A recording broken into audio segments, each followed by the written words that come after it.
Greetings and salutations from central Louisiana, just a few miles west of Dry Prong. Today I'm going to try to close out this Cunningham Walkbehind tractor series. And today I broke down and mounted these tires. These are the ones that were flat. They had been stacked on top of each other flat and had crunched together. They did go back on. They were a bit of a pill dealing with the scrunching. I'm not sure I got the beads to all pop out very good, but they're popped out.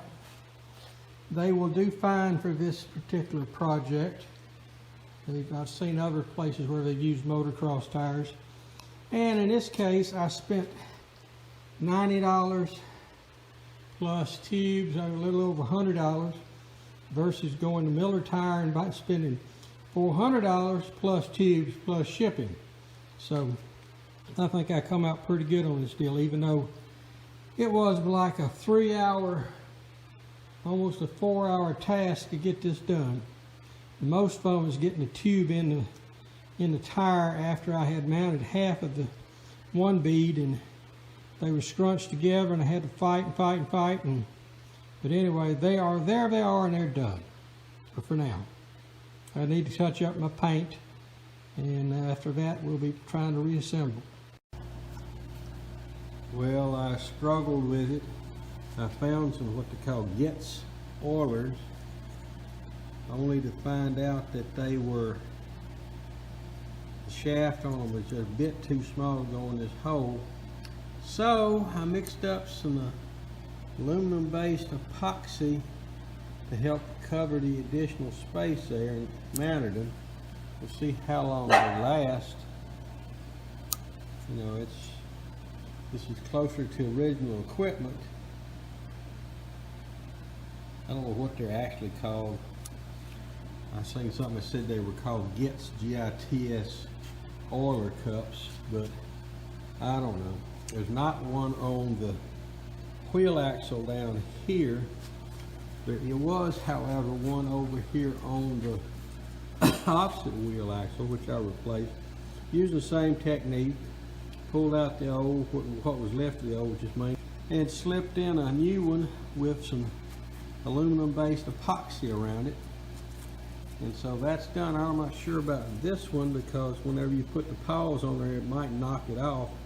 Don't know, but we're learning as we go through each step of this.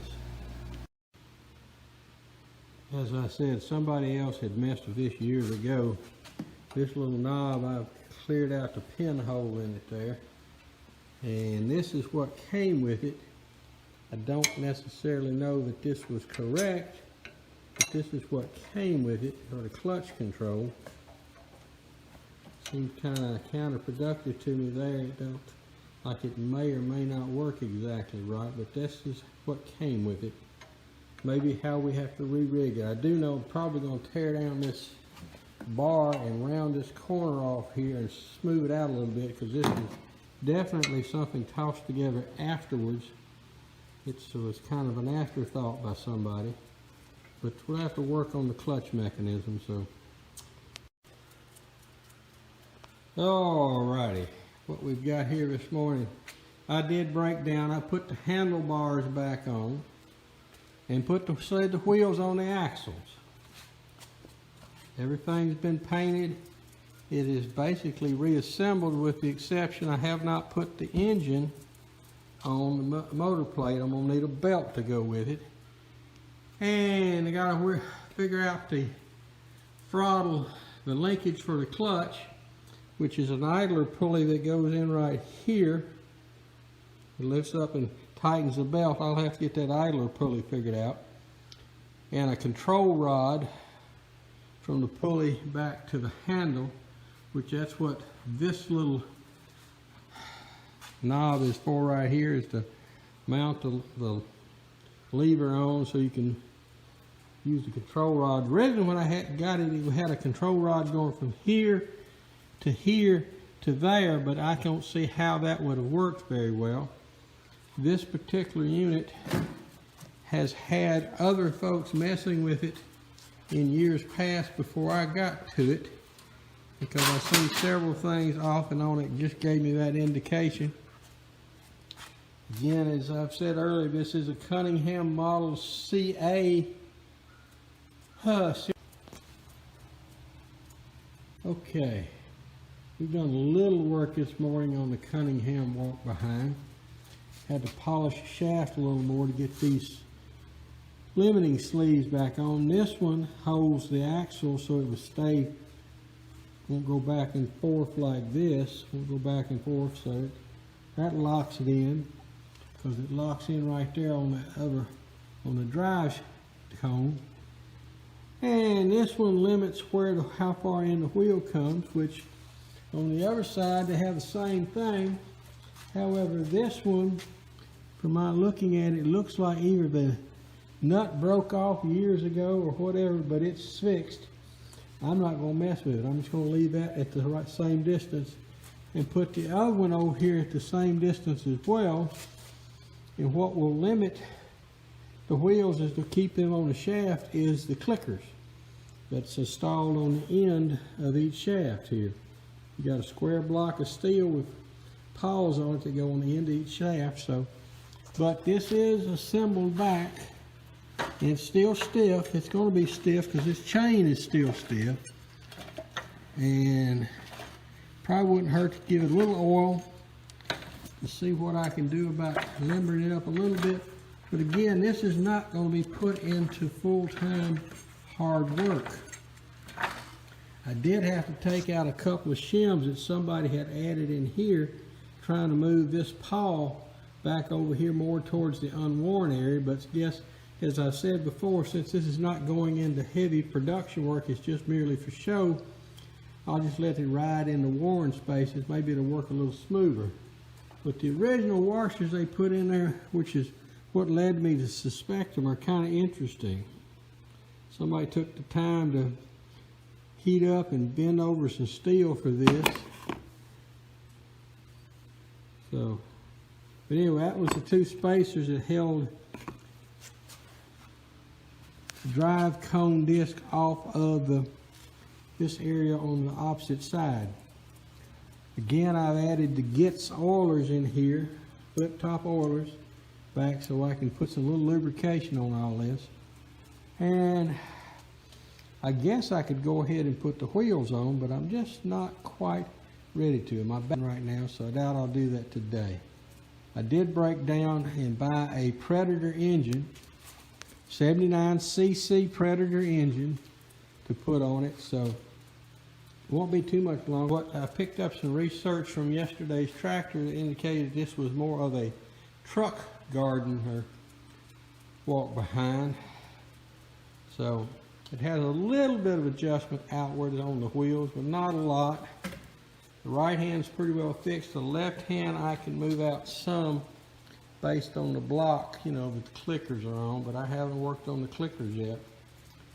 But here it is. Looks pretty good considering where we started out with it. New pair of shoes makes everything look good, doesn't it? What do you think, Belle? Huh? What do you think, baby? No comment. Well, today I've worked on fabricating this bracket for this clutch lever. As I had stated in an earlier little clip, this little burr that it's supposed to fit on is way too corroded and too short. And I had to make a bushing to make this hole in this clutch rod smaller. I just took a 5/8 inch rod and put it in the hole and then drilled a 3/8 inch hole through it. So now what I got to do is come up with a 3/8 inch bolt just long enough to get a lock nut on, and a couple of 1/4 inch screws, cap head screws here, and then I'll have this fabrication done. I'll be going down and working on the throw out bearing or the tensioner bearing, however you want to call it, but the clutch for this thing. Getting closer. Trial fitting of the Predator engine. I did get the idler clutch pulley figured out to where it'll stay put and not vibrate off. I've still got to work on the linkage from here to here to here, so I got to work on that. And I pulled the old pulley off of the old motor. I got to clean it up and see if it'll fit on this one. It looks like it should, and then we will be, finding a belt and firing this little devil up. Nope, it's not original equipment, but guess what? It's going to work. Considering this old jackleg knocked it together fairly quick.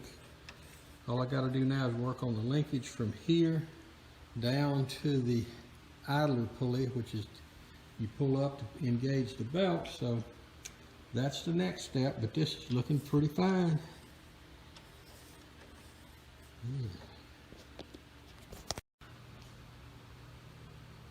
Okay, I went and got I measured it, it was 44 inches around the pulleys. So I went and got a 46-inch belt because you got to have some slack in it. And this will bring it up tight enough, I hope it'll pull.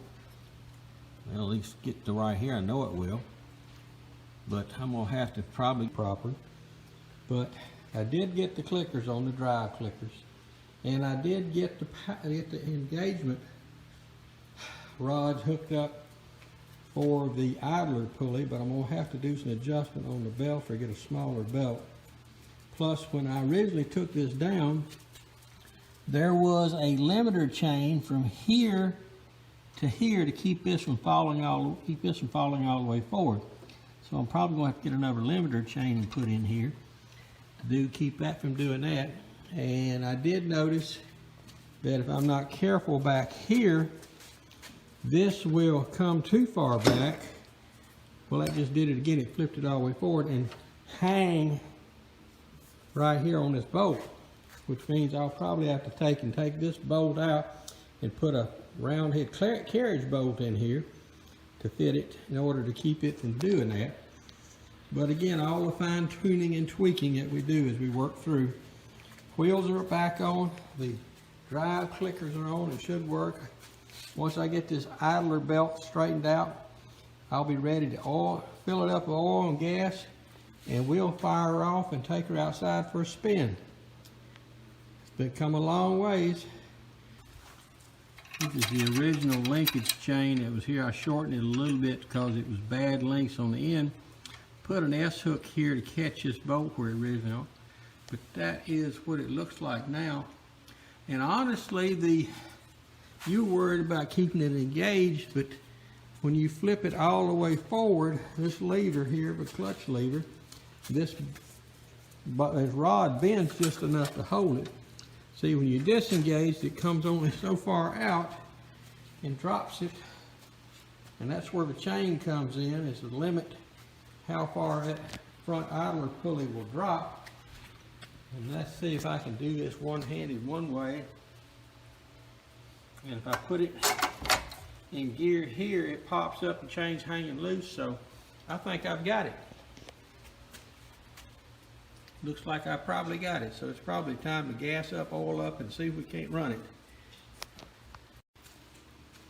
So close to being finished, I can taste it. Just back off here and let you look.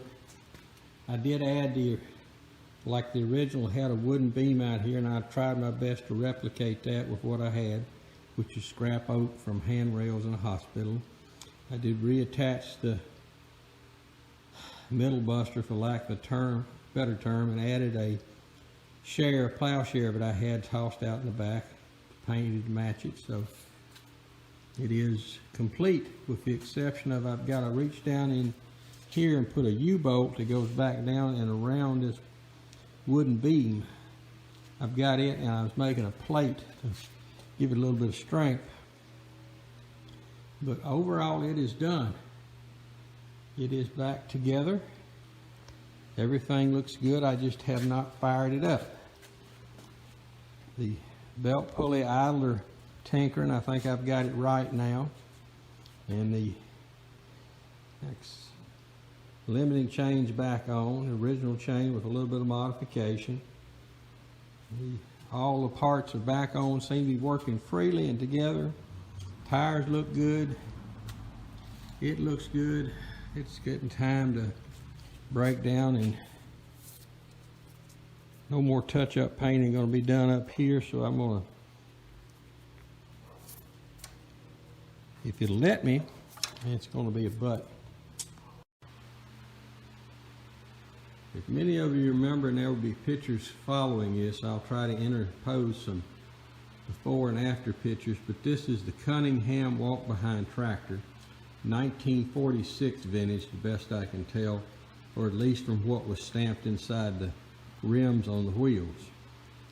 It was stripped down totally bare to the frame and brought back up and reprimed and painted in what we determined was the original color, which was found under the old motor, which has not been junked. It has just been simply set aside in favor of a new Predator engine to power this. This unit, like I say, looks to be 1946 vintage. It came with a wooden beam which had rotted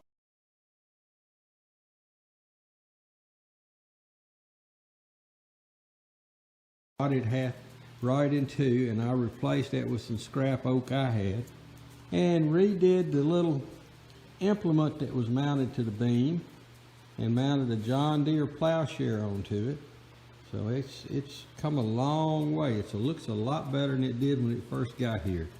So, and some of you say, well, how much time did you put in this? This probably has got about 40 hours of work in it, and about $250 in materials and stuff. You know, the little Predator engine's close to $150, so that's where the major expense is. Tires were about 80 bucks for the pair, and then the handle grips I think were about 12. You know, I had to find some that would fit. But I'm very, very pleased with the outcome on this. Be even more pleased when I crank the motor up and get it to running. I did have some struggles with the loose belt clutch. Originally when I measured it, it's a 44-inch belt, so I added 2 inches and then did some tinkering with the alignment on the idler pulley so it would work. Looks like we've got it where it will work now, so this is a major accomplishment. You know, I had to rebuild the drive paws, the clickers right here, because they were all seized up. Had to add new flip top oilers to all the oiler hose, which all those had to be epoxied in, as it was an odd size, and the only thing I could find was on eBay, and it was kind of a metric, which was a compromise. Had one gentleman ask me about speed reduction from a modern engine into this old piece of equipment. But what I would simply say, I've got a small pulley going to a larger pulley to a shaft, with a small pulley going to a larger pulley, going on a shaft, going to a small gear drive, driving the main large disc drive there. So the speed reduction should be ample. Only thing lacking now is to fire this little devil up and drive it.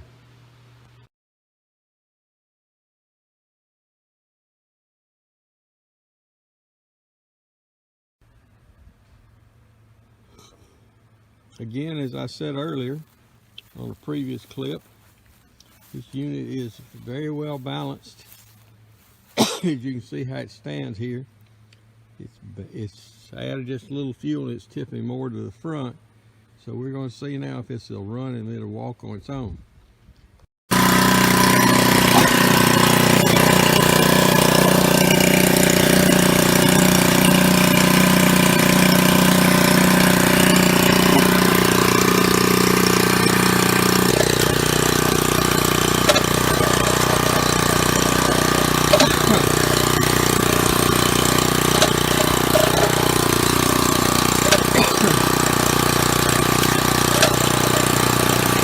Look, Bill.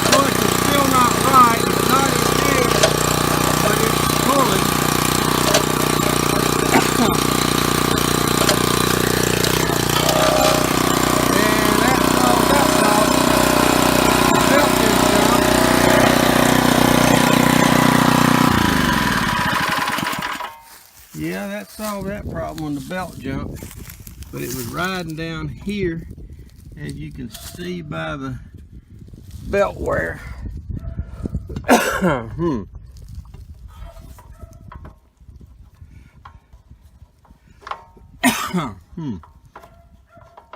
This loose belt pulley still ain't quite right.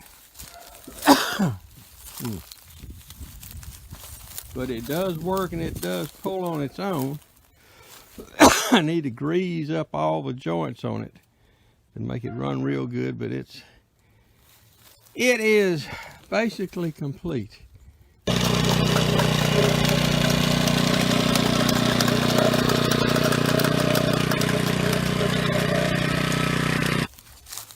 finished. It runs. It'll pull on its own. Even it is a little bit problematic, but it is a interesting creature, this Cunningham CA serial number 819, manufactured roughly 1946 unit. It has come a long way from the ashes into what you see today. So hopefully this has been informative, this series of videos. I want to use this one as my closeout video on it. The future of this unit is not for heavy pulling or work. It has merely been refurbished so I can put it out and use it in display fashion. So that's all there is today here from central Louisiana, just a few miles west of Dry Prong.